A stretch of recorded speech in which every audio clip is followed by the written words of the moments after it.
Sonam વાંગચુકને Delhi police લઈ ગઈ। હવે શું હવે આંદોલન ખતમ થઈ જશે? શું 20 તારીખે માર્ચ થશે કે કેમ? આ તમામ પ્રશ્નો અત્યારે ઊભા થઈ રહ્યા છે, ત્યારે આ તમામના જવાબો પણ સામે આવ્યા છે।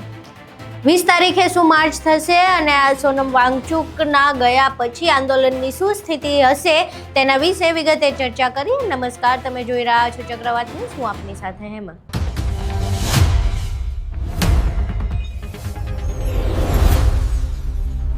નીટ પેપર લીકને લઈને નવી દિલ્હીમાં છેલ્લા ઘણા દિવસોથી જંતર મંતર પર વિરોધ પ્રદર્શનો થઈ રહ્યા છે। આ વિરોધ પ્રદર્શનના ભાગરૂપે છેલ્લા 21 દિવસથી ભારતના એક મહાન વૈજ્ઞાનિક એવા સોનમ વાંગચુક આ મરણાત ઉપવાસ પર બેઠા હતા। ત્યારબાદ આજે વહેલી સવારે એવા સમાચાર સામે આવે છે કે પોલીસ અને એક મોટો કાફલો સાથે આવે છે અને ત્યારબાદ એક સફેદ કપડાની અંદર એમને સંતાડીને સોનમ વાંગચુકને લઈ જવામાં આવે છે। હવે પોલીસ એમને ક્યાં લઈ જાય છે તો પોલીસનું એવું કહેવું છે કે હાઈકોર્ટના ઓર્ડર મુજબ સોનમ વાંગચુકની તબિયત સતત ખરાબ થઈ રહી છે, એટલે એમને હોસ્પિટલ લઈ જવાની ફરજ પડી છે ને એટલે પોલીસે તેમને આ પ્રકારે જબરદસ્તી આવીને હોસ્પિટલ લઈ જવું પડ્યું। હવે આખી ઘટના બાદ પ્રશ્ન થઈ રહ્યા હતા કે હવે શું? સોનમ વાંગચુક ગયા, જો કદાચ તેઓ ઉપવાસ તોડી દેશે, જો એમના પારણા કરાવી દેવામાં આવશે જબરદસ્તી તો જબરદસ્તી, તો શું હવે આ આંદોલનનું શું થશે?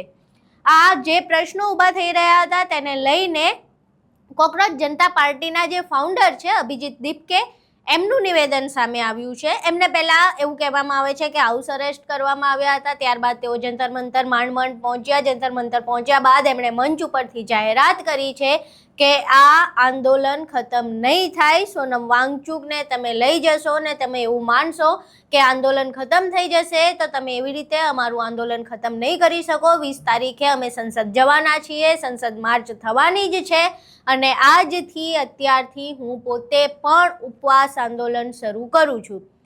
અભિજીત દીપકે શું કહી રહ્યા છે સોનમ વાંગચુકને લઈ ગયા બાદ, પહેલા એ સાંભળીએ। हाईकोर्ट का जो ऑर्डर था वो ये था कि हेल्थ मॉनिटर की जाए और डॉक्टर्स हेल्थ मॉनिटर कर रहे थे और डॉक्टर्स ने कहीं से भी ये नहीं कहा था कि इमीडिएट हॉस्पिटलाइजेशन की जरूरत है। कल ही उनका चेकअप हुआ था, कल शाम को भी सोनम सर ने स्टेटमेंट दिया था कि उनको हॉस्पिटलाइज होने की अभी तो जरूरत नहीं है। तो पुलिस जो है वो जानबूझकर ट्विस्ट कर रही है हाईकोर्ट का ऑर्डर, और हाईकोर्ट का ऑर्डर यूज करना था तो ऐसे चुप के चू लेकर के चादरों की आड़ में हाईकोर्ट का ऑर्डर था ना, इज्जत से लेकर जाते सोनम सर को घसीट कर लेकर के चादर डालकर लेकर के चोरों और गुंडों की तरह।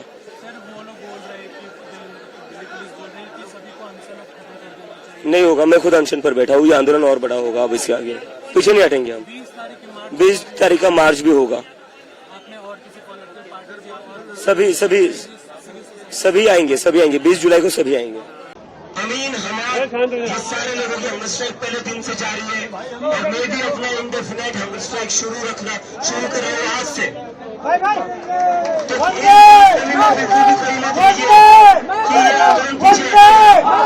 पीछे हटेंगे, इस गलत फहमी में मत रहिए। ये आंदोलन बहुत बड़ा होगा। इन लोगों ने बहुत बड़ी गलती की है, मेरे साथ मारपीट करके, स्टूडेंट्स के साथ मारपीट करके सोनम सर को घसीट कर इन लोगों ने इनकी जिंदगी की सबसे बड़ी गलती की है। इन्होंने प्रूफ दे दिया है कि ये लोग तानाशाह के लोग हैं। इन लोगों ने प्रूफ दे दिया है कि ये तानाशाह के गुंडे हैं। ये डेमोक्रेसी नहीं होती है।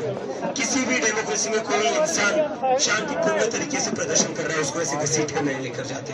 मुझे भी सड़कों पर मारा घसीटा गया आज सुबह, जब मैं जंतर मंतर आने की कोशिश कर रहा था।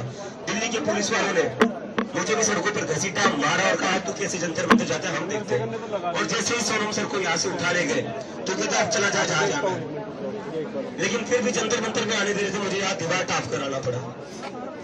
इन लोगों को लग रहा था ये हमारा आंदोलन खत्म कर सकते हैं, कमजोर कर सकते हैं, कमजोर नहीं होगा। मैं आज से अपना इंडेफिनाइट हंगर स्ट्राइक शुरू करने जा रहा हूँ। दिल्ली के सभी लोगों से मेरी अपील है, देश भर के सभी लोगों से मेरी अपील है, अब ये आंदोलन आपको आगे बढ़ाना है, आप लोगों को इसकी ताकत बनना है। तो मैं सभी लोगों से अपील करता हूँ, सभी के सभी लोग जंतर मंतर आइए, यहाँ से हमारा आंदोलन जारी रहेगा और जो हमारा 20 जुलाई का मार्च है वो हम करके रहेंगे। અહીં તમે અભિજીત દીપકેને સાંભળ્યા। હવે આના પહેલા એક ઇન્ટરવ્યૂમાં તેમણે એવું કહ્યું હતું કે મને માઇગ્રેનની તકલીફ છે એટલે હું ભૂખ્યો ન રહી શકું, હું ઉપવાસ ન કરી શકું. આ પ્રકારેની તેમણે વાત કરી હતી. સમદીશ સાથે એક ઇન્ટરવ્યૂ હતું, તેમાં તેમણે આ વાત કરી હતી. પરંતુ હવે તેમણે એવી જાહેરાત કરી છે કે પોતાની હેલ્થને, પોતાના સ્વાસ્થ્યને બાજુએ મૂકીને પણ માઇગ્રેનની તકલીફ હોવા છતાં તેઓ હવે ઉપવાસ આંદોલન કરવાના છે. હવે આ અભિજીત દીપકેનું ઉપવાસ આંદોલન કેટલું લાંબુ ચાલે છે, આગળ શું થાય છે, આ સિવાય જે બીજી સ્ટુડન્ટ વિંગ છે, એમના જે યુનિયનના વિદ્યાર્થીઓ છે એ પોતે પણ આંદોલન કરી રહ્યા હતા, એ પોતે પણ 20-21 દિવસથી ઉપવાસ પર બેઠા હતા. શું એમનો ઉપવાસ પણ કન્ટિન્યુ રહે છે કે કેમ?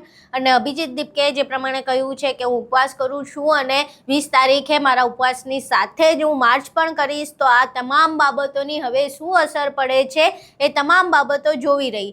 અભિજીત દીપકેની આ જાહેરાત બાદ તમારું આખા આંદોલનને લઈને અને અભિજીત દીપકે વિશે શું માનવું છે, તમારા મંતવ્યો અમને કોમેન્ટ બોક્સમાં જરૂર જણાવજો. વિડીયો પસંદ આવ્યો હોય તો વિડીયોને લાઇક કરજો, શેર કરજો અને અમારી ચેનલને સબસ્ક્રાઇબ કરવાનું ભૂલશો નહીં. નમસ્કાર.